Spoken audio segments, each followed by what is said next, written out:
নমস্কার, আমি Moumita the Bong web চ্যানেলে তোমাদের স্বাগত। আমার সকল বন্ধুদেরকে সুপ্রভাত জানাচ্ছি এবং জানিয়ে ব্লগটা শুরু করছি।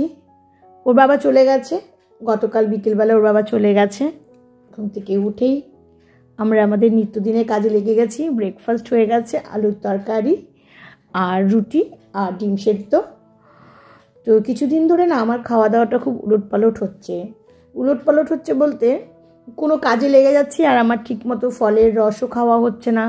তোমাদেরকে তো বলেইছি যে ক্যান্সারের পেশেন্টদের না ভালো পুষ্টিকর খাবারটা কিন্তু খুবই দরকার। যে আমার সেরে গেছে ক্যান্সার, আমি আর খাবো না, নর্মাল করি, কিন্তু তা না। তোমাকে কিন্তু এটা চালিয়েই যেতে হবে। আমার যেহেতু 2 বছর হয়ে গেল, 2.5 বছর হয়ে গেল, কিন্তু আমার খাবার দিকে কিন্তু ডাক্তার এখনও বলছে হেলদি ফুড। তো আমি বিগত এই মাসটা আমার খুব খারাপ হয়েছে। প্রথম দিকে তো আমার নিজের ঠান্ডা কাশি গলা ব্যথার জন্য আমি খাওয়া দাওয়া করতে পারিনি। তোমরা তো দেখেইছো কতদিন ভুগেছি। আর গলাটা আমার এখনও বসে গেছে। ওর বাবার যেহেতু আমার কর্তামশাই যেহেতু নেই, কর্তামশাইয়ের কাজগুলো আমি তো আর আগের মতো কাজ করি না। যেমন ঠাকুর ঘরে পুজোটা শীত পড়ার সঙ্গে সঙ্গে বন্ধ করে দিয়েছি ঠান্ডা লাগার ভয়ে।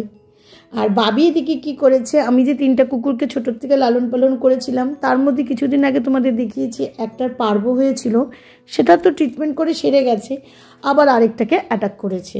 এটার না খুব গুরুতরই হয়েছে। চেষ্টা করছি বাঁচানো, জানি না ভগবান বাঁচাবে কি বাঁচাবে না। কিন্তু আমার ছোটোকে যে ইঞ্জেকশন আর স্যালান দেয়, ওই পঙ্কজ এসেই করে দিচ্ছে ওকে স্যালান আর ইঞ্জেকশন। তো যেটা বলছিলাম, ক্যান্সারের পেশেন্টদের কিন্তু হেলদি খাবারটা সত্যিই খুব দরকার। আমি যেমন ফলের রস, তারপরে ডিম সেদ্ধ, আঞ্জির, কাঠবাদাম, এগুলো কিন্তু আমার অসুখ হওয়ার পর থেকে একদিনও বন্ধ হয়নি। Protein powder. কিন্তু এই মাসটা আমার খুব খারাপ হয়েছে। একদিকে তো সত্যি কথা মন খারাপ, একটা বিচ্ছিরি কেমন ঘটনা ঘটলো। আমি সত্যি কথা বলতে আমি খাওয়া দাওয়াও ছেড়ে দিয়েছিলাম। তো ধনমণি মাসি এসেছিল, ওই মাসি আমার আগে কাজ করতো। যেহেতু আমার রান্নার মাসি 15 দিন থাকবে না, কুম্ভ মেলায় যাচ্ছেন উনি, সেজন্য আমাকে ওই মাসিকে আবার খবর দিতে হলো ও এসে কাজ করবে। তো খাওয়া দাওয়াটা আমার এই মাসে সত্যিই খুব খারাপ হয়েছে। আমার যেগুলো প্রোটিন পাউডার, আমি একটা প্রোটিন পাউডার খাই যেটা আমাকে ডক্টরই দিয়েছে। তো ওটা আমার সন্ধ্যাবেলা করে, এই মাসে আমি প্রায় 20 দিনই প্রোটিন পাউডার খাইনি। তারপরে আমাদের বাড়ির রান্নাবান্নাটাও তেমন আমি দেখিনি কিছুদিন, মাসি যা পারছিল তাই করছিল, সুতরাং আমার খাওয়া দাওয়াটা খুব গন্ডগোল হয়েছে। তো যাই হোক, এই মাসে তো ব্লাড টেস্ট করা হয়নি, কদিন দাদা এলেই হয়তো আমি ব্লাড টেস্টটা করব। আমাকে তো প্রত্যেক মাসে ব্লাড টেস্ট করতে হয়, আমার টোটাল ব্লাড কাউন্টটা করতে হয়। তো সন্ধ্যাবেলা চা করে নিলাম, ছেলে আর আমি দুজনে।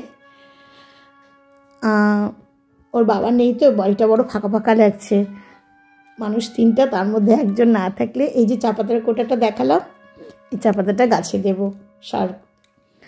তো আমার তো জানোই মুড়ি দিয়ে চা খাই, এটা আমার ছোটো থেকে আমরা যেখানে থাকতাম ওখান থেকে বাগানে মাই আমাদেরকে শিখিয়েছে যে চায়ের মধ্যে চা তো নামকে বাঁচতে দিত। আমাদের বাড়িতে যেহেতু প্রচুর গরু ছিল, আমার মায়ের গরু পালতো, বাগানের লোকেরা কিন্তু গরু পালে দেখো।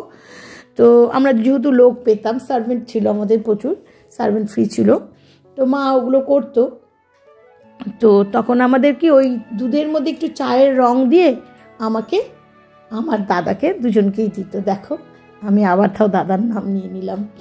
যাই হোক, আমরা একটা বাটির মধ্যে দুধ মুড়ি খেতাম। তো ওই অভ্যাসটাই না আমার রয়ে গেছে। তোর বাবাও বলে এটা আবার কী ধরনের চায়ের মধ্যে, অনেকেই কিন্তু খায় দেখবে, শুধু আমি একা না।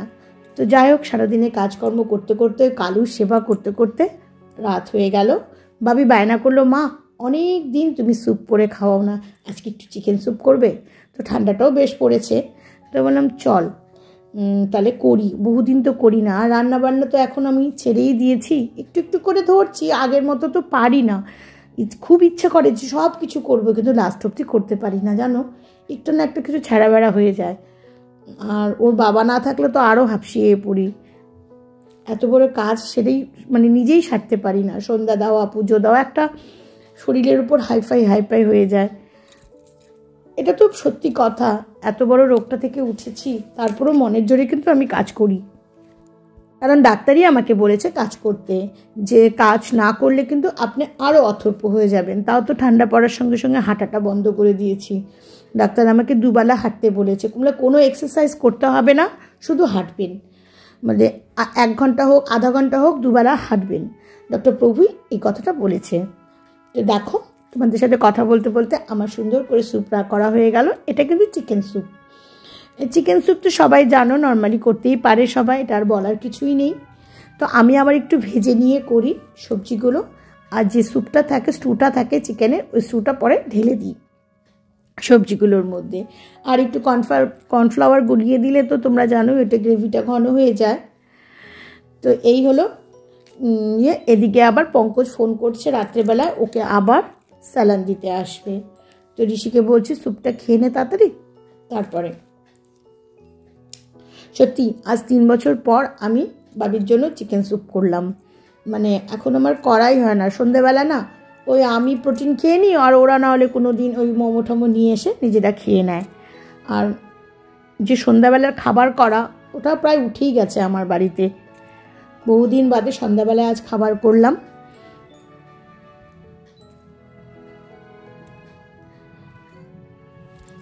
যেটা বলছিলাম যে ডাক্তারও আমাদের বলেছে হেলদি ফুড খেতে। যা হয় সংসারে বড় কেউ না থাকলে, করে দেওয়ার না থাকলে, কাজের মাসি আর রান্নার মাসি দিয়ে কি সব কিছু করানো যায় বলো? সন্ধ্যাবেলায় যখন খুব অসুস্থ ছিলাম তখন সন্ধ্যাবেলায় আগে লোক আসতো, করে দিত খাবার। এখন আর হয়ে ওঠে না।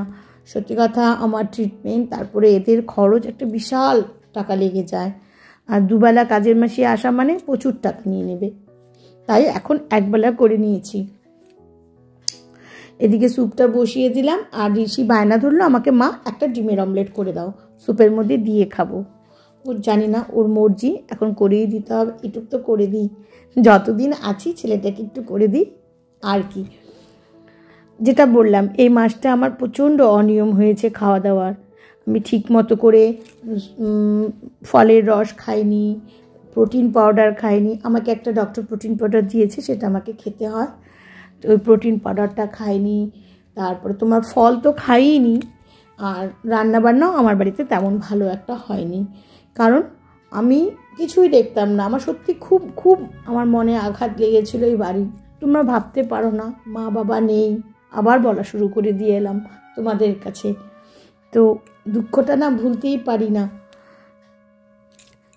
যাই হোক, যে যেরকম তাকে সেভাবেই থাকতে হবে। আমি চেষ্টা করছি সবাইকে ভুলে যাওয়ার, কিন্তু ভুলতে কি পারা যায় রক্তের সম্পর্ককে? কতখানি একটা মানুষ তিতা হয়ে গেলে আজ সোশ্যাল মিডিয়ায় নিজের দাদার সম্বন্ধে বলে। ওরা কি সেটা বুঝতে পারবে? পারবে না। আমাকে কতখানি তিতা করে ফেলছে। যাই হোক, ওদের কাহিনী তুলতে চাই না, ভাতটা বসিয়ে দিলাম। এদিকে পঙ্কজ ফোন করেছে, ওই কুকুরটার নাকি আবার স্যালান দেবে। তো আমি বললাম একটু তাড়াতাড়ি আসো, তোমার দাদা নেই, বাবিকেই করতে হবে, কারণ ওকে ধরলে বাবিকে আবার স্নান করতে হয়, কারণ যেহেতু প্রিন্স আছে। আর এই সব মানে রোগগুলো নাকি খুব, মানে ভাইরাসগুলো নাকি খুব ছড়িয়ে যায়, মানে একজনের থেকে আরেকজনের হয়। তাই ওকে, ঋষিকে বারবার বলছি, দেখো আমি নিজে স্যুপ বানিয়ে নিজেই বলছি দারুণ হয়েছে। সত্যি স্যুপটা খুব ভালো হয়েছে, আর ঠান্ডাটাও বেশ পড়েছে, তো ভালোই লাগছে স্যুপটা খেতে। এই যে ঘড়িতে বাজে 10:30, এখন পঙ্কজ আসছে। বললাম না, আমি এদিকে জামা কাপড় খুলে শুয়ে পড়েছিলাম কম্বল গায়ে দিয়ে, যে এখন আবার হাউসকোটটা জড়িয়ে নিলাম। সোয়েটার পরবো না, কারণ নিচে গেলে ওগুলো খুলে আবার আলাদা করে রাখতে হবে। আর আমি যেহেতু অসুস্থ, ঋষি বলেছে মা ওর সামনে আসলে তুমি মাস্কটা পরে আসবে। কুকুরটা না ভালো হয়নি গো, তোমাদেরকে কি বলবো, এত চেষ্টা করলাম, ইঞ্জেকশন দিলাম, কুকুরটা অবস্থাটা খারাপই হয়ে যাচ্ছে। এই একটু আগে গিয়ে ওকে খাবার দিয়ে আসলাম, কিন্তু খেলো না, তাই স্যালাইনটা দিতে এলো। নার্ভের ইঞ্জেকশন করছে, যা যা দেওয়ার সবই চেষ্টা করলাম। হয়তো কুকুরটাকে মনে হয় বাঁচাতে পারবো না, চেষ্টা করে যাচ্ছি, শেষ চেষ্টা। কারণ একটা প্রাণকে আমি কখনো এইভাবে চোখের সামনে আমি সহ্য করতে পারি না, কারণ আমি এতটা কষ্ট পেয়েছি না নিজের জীবনে। আমি কোনো প্রাণীকে চোখের সামনে এরকম কষ্ট দিতে পারি না। তাই ওকে নিয়ে এসছে। আমারই প্যাডগুলো পেতে দিয়েছি ওকে, আমার অপারেশনের সময় যে প্যাডগুলো দিয়েছে, কারণ আমি বাবিকে বললাম এই প্যাডগুলো পেতে দে। জানি না ভগবান ওকে বাঁচাবে কি না। আজ এই পর্যন্ত, কাল আবার দেখা হবে, টাটা।